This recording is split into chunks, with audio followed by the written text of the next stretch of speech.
nous pour les Romero. Les récits oubliés vous plongent aujourd'hui dans une histoire où le poids du deuil et l'espoir d'un nouveau départ s'entrelacent. Voici l'histoire de David Romero et de sa famille. David Romero était un homme brisé. À seulement 30 ans, il portait sur ses épaules le fardeau d'un drame qui avait bouleversé sa vie. Sa femme, Elena, l'amour de sa vie, était morte en donnant naissance à leur 4e enfant, Junior. Ce jour-là, il se trouvait à l'hôpital, les mains moites, serrant nerveusement un chapelet. Il priait en silence dans un couloir où le temps semblait s'être arrêté. Il rêvait d'accueillir son nouveau-né avec la femme qu'il aimait plus que tout. Mais les prières de David n'avaient pas été entendues. La sage-femme était sortie, le visage fermé et les yeux empreints d'une tristesse qu'elle avait trop souvent dû porter.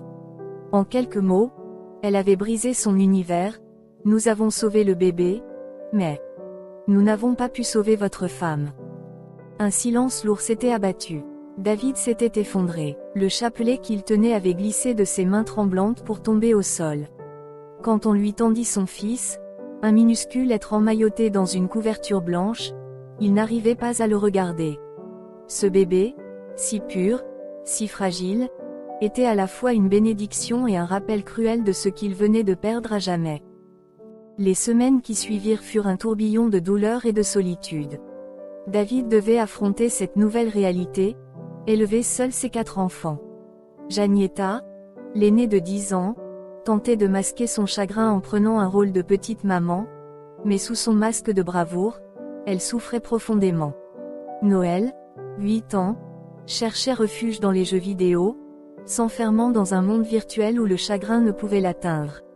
Kayla, à seulement 5 ans, ne comprenait pas pourquoi sa maman ne revenait pas.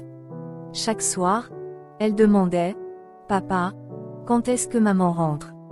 Et David, incapable de répondre, finissait par pleurer. Le plus difficile à gérer était Junior, le bébé. Il pleurait nuit et jour, réclamant une attention constante que David, épuisé, peinait à lui offrir. Les nuits étaient longues, les jours encore plus. Le jeune père, une fois si ambitieux et joyeux, était devenu une ombre de lui-même. Chaque matin, il se levait avant l'aube, préparait les petits déjeuners, habillait les enfants pour l'école, puis se rendait à son travail épuisant à l'usine d'Uvel. Mais malgré tous ses efforts, il voyait ses enfants s'éloigner de lui, sombrant chacun dans leur propre tristesse. Un matin, après une énième nuit sans sommeil, David se regarda dans le miroir. Ce qu'il vit le terrifia, un homme aux joues creusées, aux yeux cernés et au regard éteint. Il murmura à son reflet, « Je vais échouer, je vais les perdre tous. » Ce jour-là, il craqua.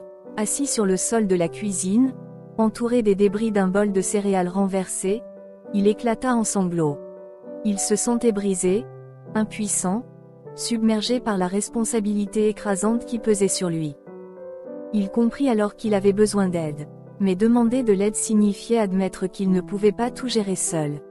Cela signifiait aussi laisser entrer une étrangère dans leur maison, un lieu où chaque coin, chaque objet, portait encore la trace d'Elena. Quand il annonça à ses enfants qu'il cherchait une nounou, la réaction fut immédiate et brutale.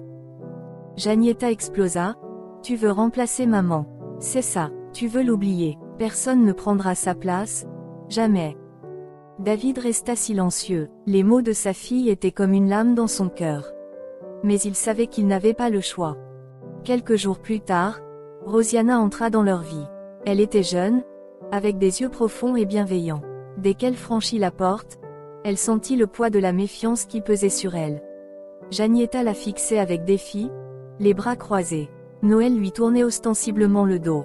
Kayla se cacha derrière son père, et Junior pleurait à chaudes larmes. Rosianna comprit immédiatement que cette maison était imprégnée de douleur et de colère. Les premiers jours furent éprouvants. Rosianna tenta de s'approcher des enfants avec douceur. Avec Kayla, elle inventa des histoires magiques pour l'endormir. Avec Noël, elle essaya de jouer à ses jeux vidéo, ce qui provoqua quelques éclats de rire timides. Elle portait Junior pendant des heures, chantant des berceuses d'une voix douce. Mais Janietta, elle, restait distante. Un soir, Rosianna trouva la petite fille dans sa chambre, serrant une photo de sa mère contre elle et pleurant silencieusement.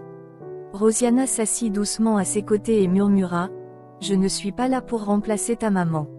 Elle est irremplaçable, mais je veux être là pour toi, si tu veux bien me laisser une chance. » Ce moment fut un tournant. Ce soir-là, Janietta pleura dans les bras de Rosiana pour la première fois. Mais la paix était fragile. Alicia, une ancienne connaissance de David, réapparut soudainement dans leur vie. Elle s'invita à dîner, clairement décidée à séduire David et à prendre place dans cette maison.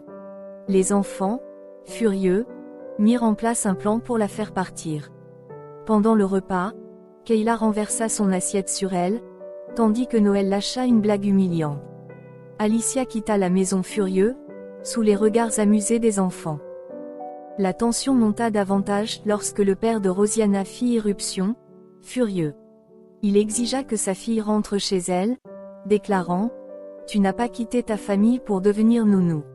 Reviens avec nous ou oublie que tu as un père. » Rosiana, les larmes aux yeux, répondit « Cette famille a besoin de moi, et moi, j'ai besoin d'eux.